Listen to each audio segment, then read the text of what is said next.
It's good to have friends in high places, or at least someone who has a vested interest in us, and GG most certainly does. Despite Rexford's disgust, severe dislike of us, we are a part of the Hero Project. Let's continue. Chapter 3, Semifinal. A flash blinds you as the air begins to sizzle. You leap sideways, barely dodging a lightning bolt strike. The raised hair on your arm tells you another bolt is brewing, so you need to make a move. Before you do, you think back to a few minutes ago when you were told exactly what you're doing here. The top 100 contestants have been selected from a wide pool of heroes, hailing from every corner of America and ranging from national legends to anonymous aspirants. These heroes will first face off in the semifinals, which consist of 3 rounds.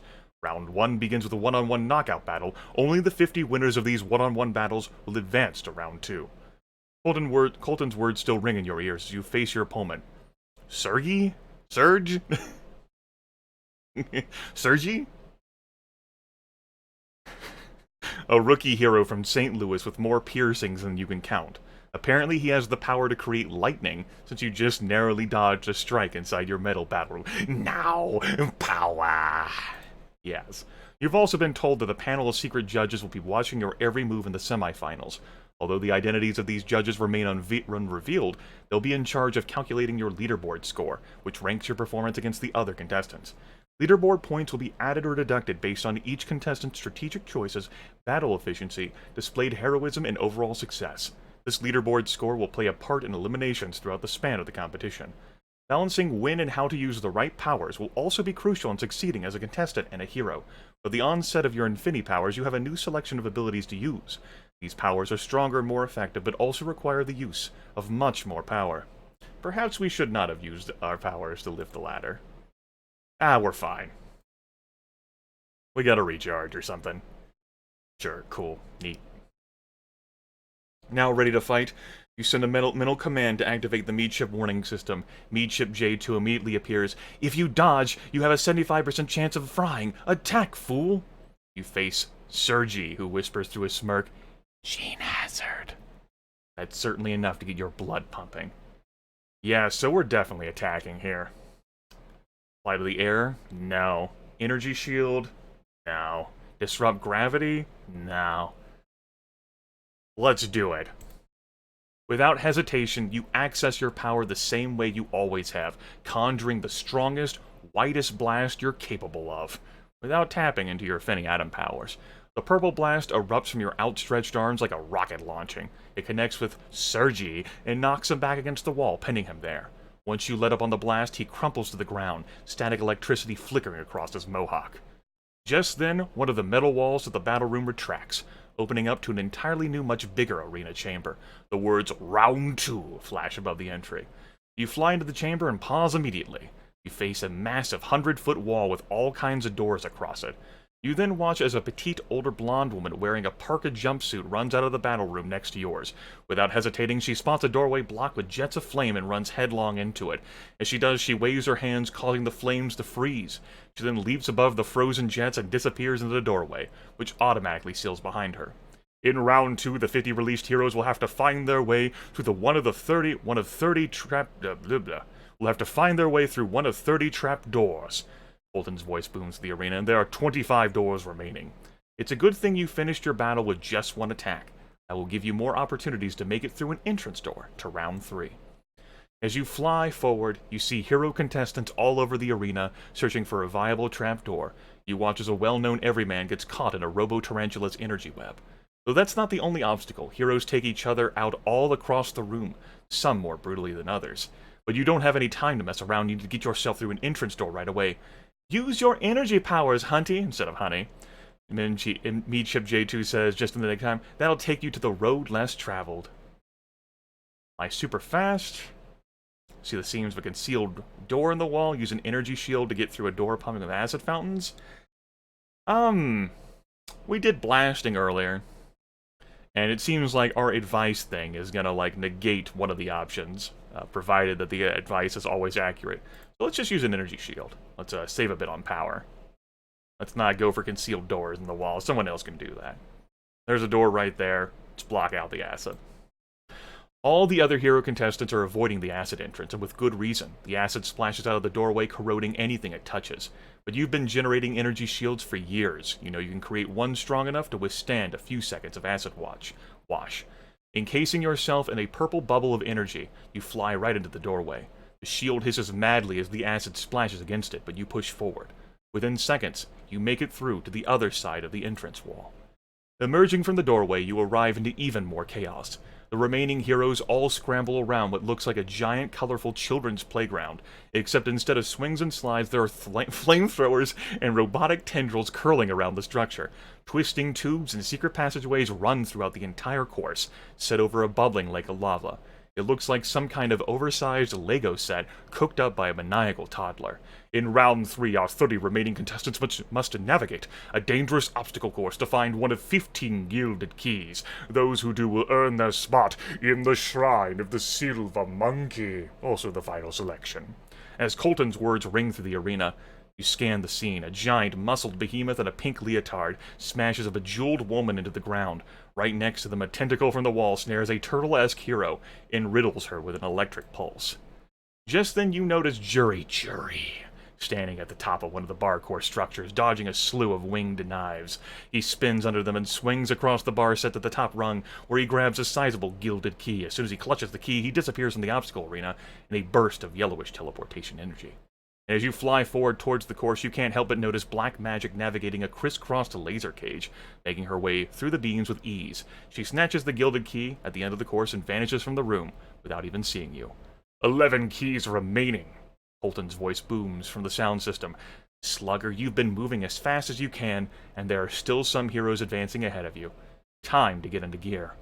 Setting your sights on the course, you try to focus on the pathways that other heroes seem to be overlooking. Slide tools, explosive building blocks, lever in the floor by the corner across the lava lake.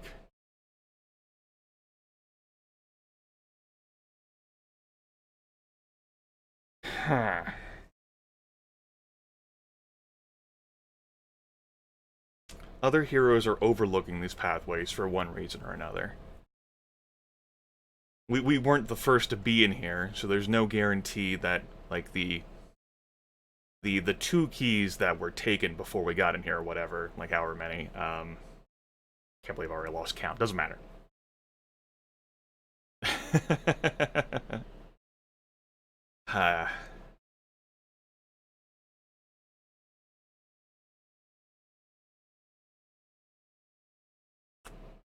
Gravity or flying powers? Lever in the floor by the corner across the lava lake. Let's choose this path. This sounds fun. You fly towards that pathway, but stop as another contestant swings in front of you. It's like the choice didn't fucking matter. All you see is a flash of black Kevlar dropping to the ground and your insides crunch into a knot. You have a very bad history with women dressed in black Kevlar bodysuits. You raise your hands to attack the contestant, but instead freeze in your spot. She is a terrifying sight.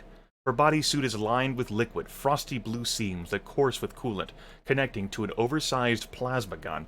Her belt sports 3 tiers of weapon pockets, and her fists are covered with knuckle rings that have mini Uzi machine guns on each rung.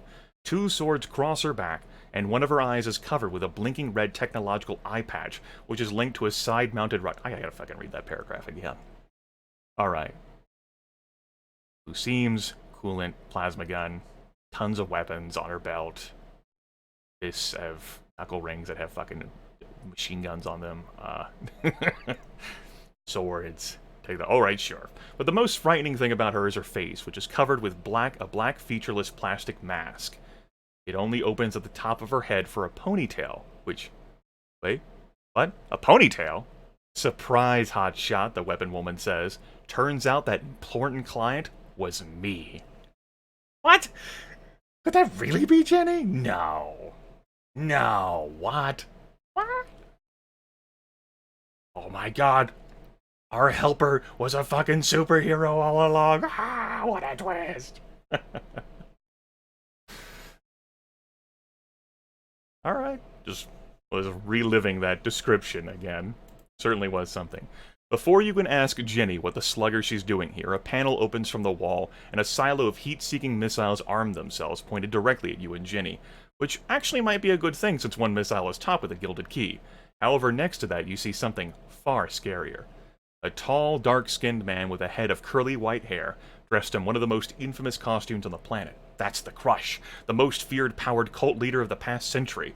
He's supposed to be serving a life sentence in the Devoid, but right now he's about to use his considerable telekinetic abilities to procure a key that is encased in a solid amber wall. You have to make a move now, and as you set into motion, you notice a camera orb swivel to capture your decision, reminding you to always consider your strategy carefully. In here, every action will be judged and credited.